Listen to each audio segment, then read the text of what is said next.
Okay, let's do that again. Take two.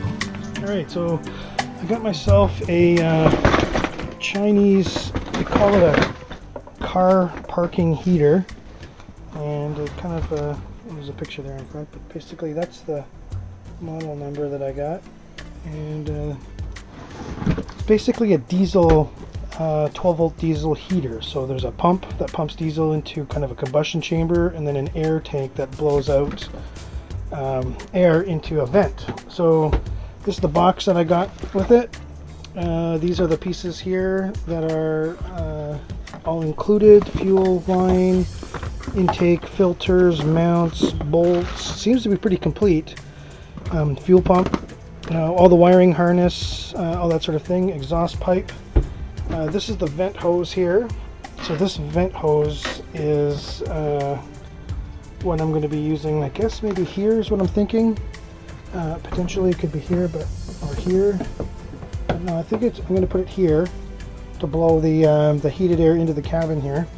And then basically the line is going to cut across and go into this section. All right.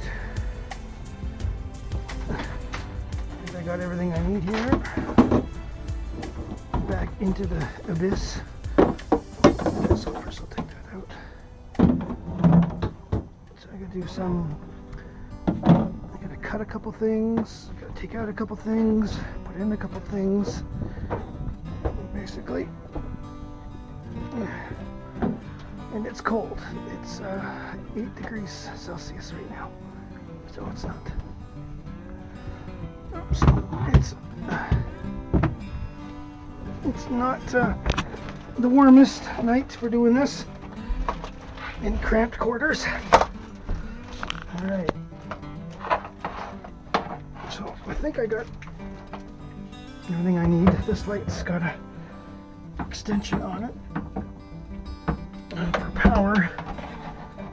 So I'm going to take this and just chop this thing down right here.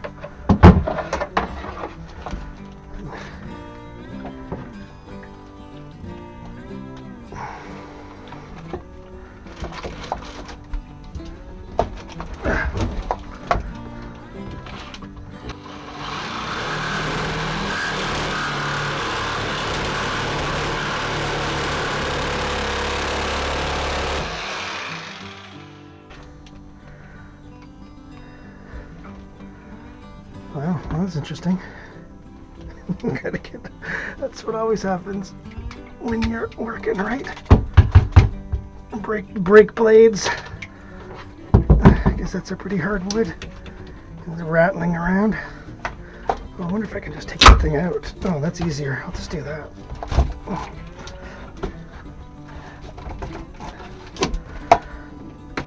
So it looks like it's just screwed in here. So I'm going to just take this piece out instead of cutting it, because I'm going to just keep the thing is shaking every which way. And of course I didn't bring, that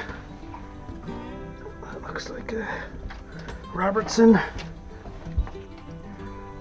Well, you know, you clean these heads or you get them pumped out, but they still smell gross. Okay, so that's that piece there. Got the screws out.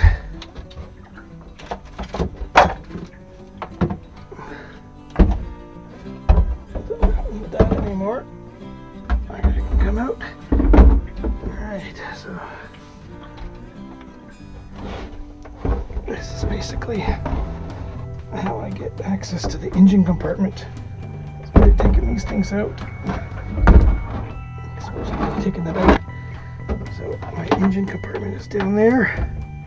That's my air vent and my control arms. So what's behind here? Oh, okay, basically nothing.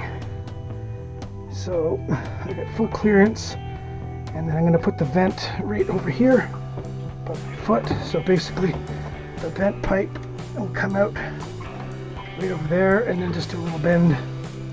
So that's pretty easy. 2 holes for the vent pipe, and I think it's all going to work. Ow!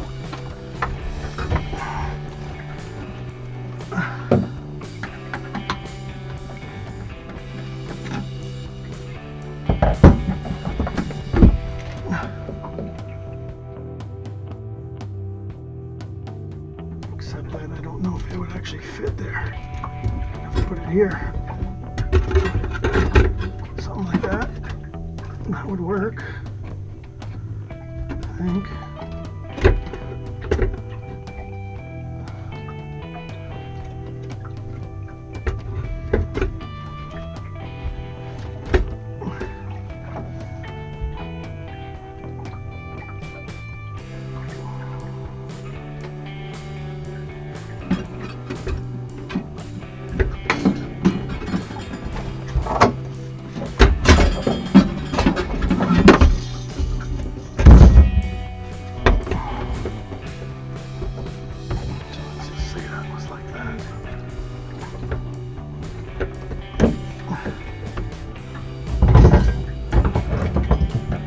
Very scientific way of measuring if things will fit.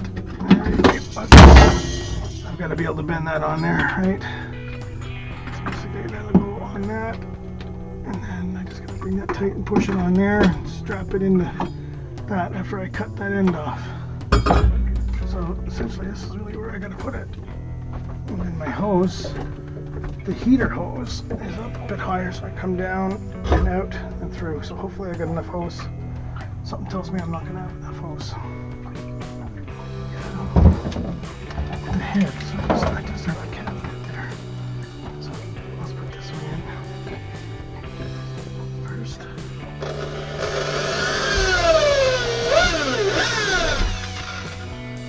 It's dark. Okay, it tells me that.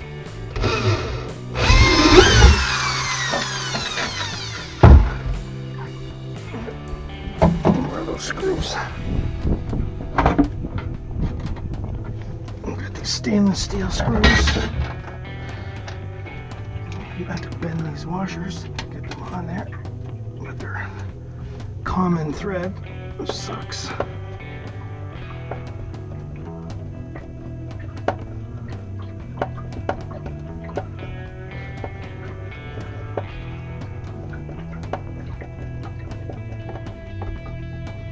I know I'm not being too scientific in making this level, but 100% level, but that's pretty damn close. And then if I have to put a brace or a bracket, something else, if it's too heavy, I'll just do that after. But these brackets are supposed to be able to hold radio antennas for your house. That's what they're for. You put a bar on them.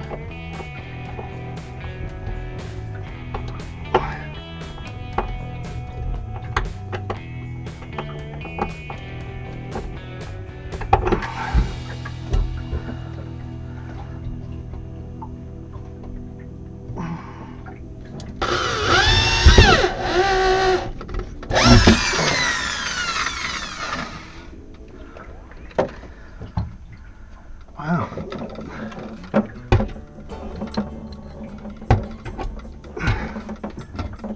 That's a first.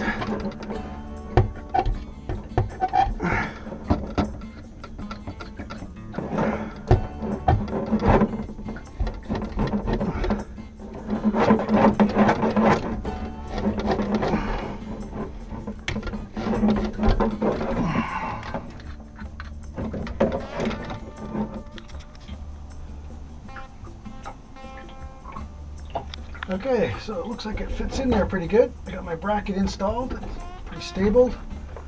And there's some bolts that I got to put underneath here to basically bolt that in next.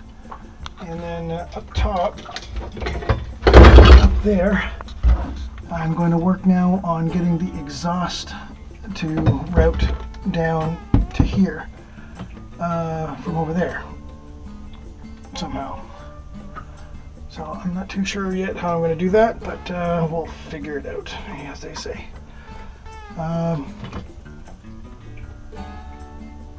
if I have to get a longer pipe, I'll get a longer pipe, but I'm just trying to make do with what I got.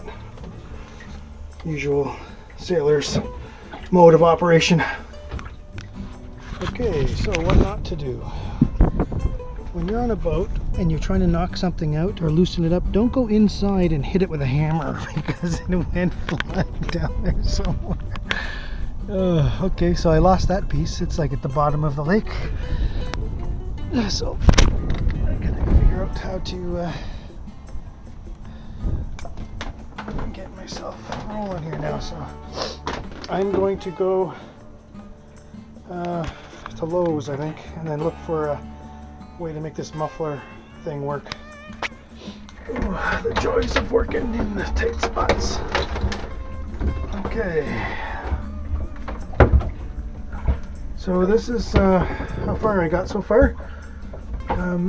I built a galvanized pipe, I guess exit because of the weird angle I had up there, and then I needed this extended a bit. It wasn't quite tall enough to reach where I wanted it to reach.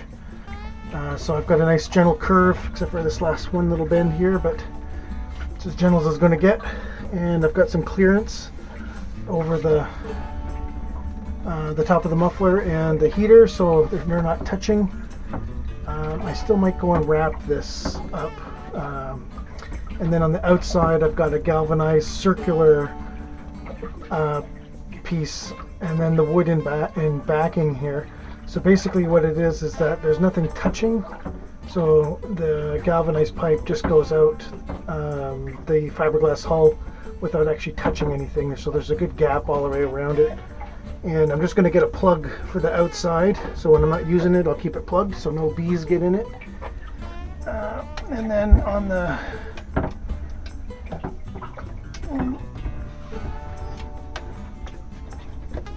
yeah, so these are the last few. I'm going to anchor this down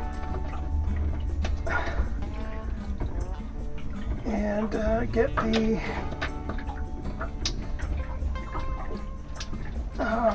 electrical controller cord over. I'm actually going to run power back here, so I'm just going to keep all the wiring harness contained back here, so that way it'll be a little tighter. I won't have wires all over the place.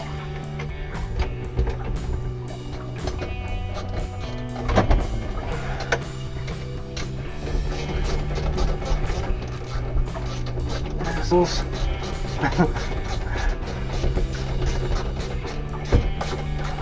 guess nothing gets over tightened this way.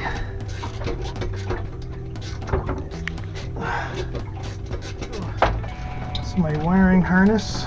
So I've got a couple pieces here. So this is going in the controller. And it looks like this way. So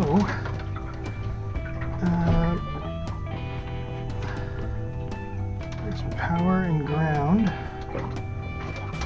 So as I mentioned, I'm actually going to bring power all the way back. So I'm just going to loop up the power and the ground for now.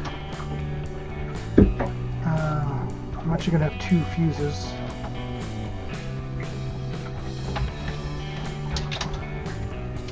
Here's one, and then I've actually got another fuse where I'm going to bring a power line back from my DC panel. But for now, this will just keep my wires out of the way. Okay, so that's that. And this one is actually, I think, for the fuel pump. I guess they're expecting the fuel pump to be really far from there. But I'm going to put the filter right here, so I'm going to put the pump right below. Keep everything nice and tight. And it said something about not being more than 3 meters. So this one is the only one that I need to fish through.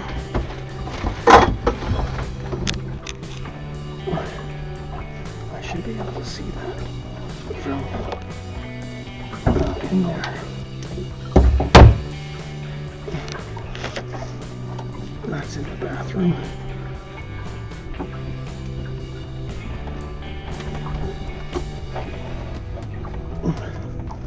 So I got a fair amount in there. This is clear, so I'll give it a little snug. And I think I'm good here. Gonna bring one in the other side. So signing off here. Alright, my camera's acting up here, so this is a redo. This is the controller. and I was able to put the manual run by holding this key and that key at the same time on the two top keys, and then it said H off. I pushed down and it turned it on, and then basically it pumped all the air out of the lines. When I was first turned it on, it was running at 8.5 amps.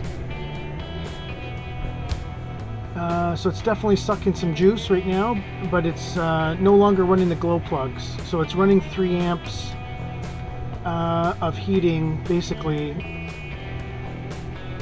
of just the blower, but the blower is like in turbo mode here. It's like full blast. This is my exhaust for the combustion chamber, so that's where all the bad fumes go. And then I put it inside this locker right down here.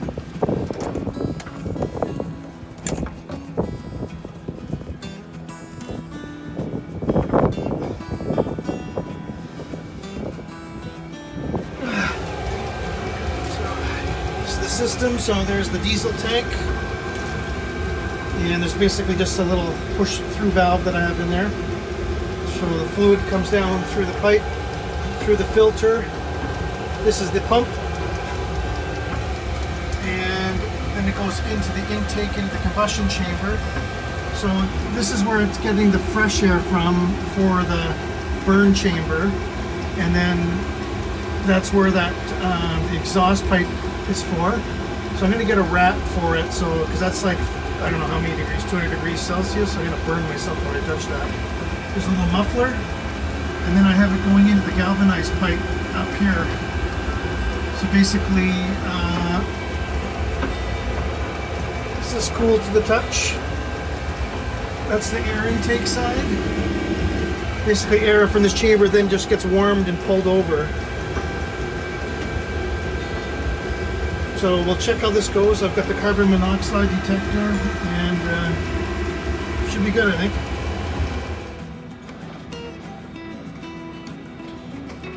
Temperature inside the oven, 191 degrees.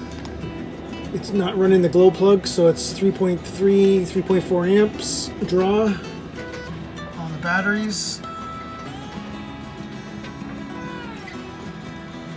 And plenty of heat coming out of here. It is very warm. I had to take my coat off already. So this is like so much warmer than that little space heater.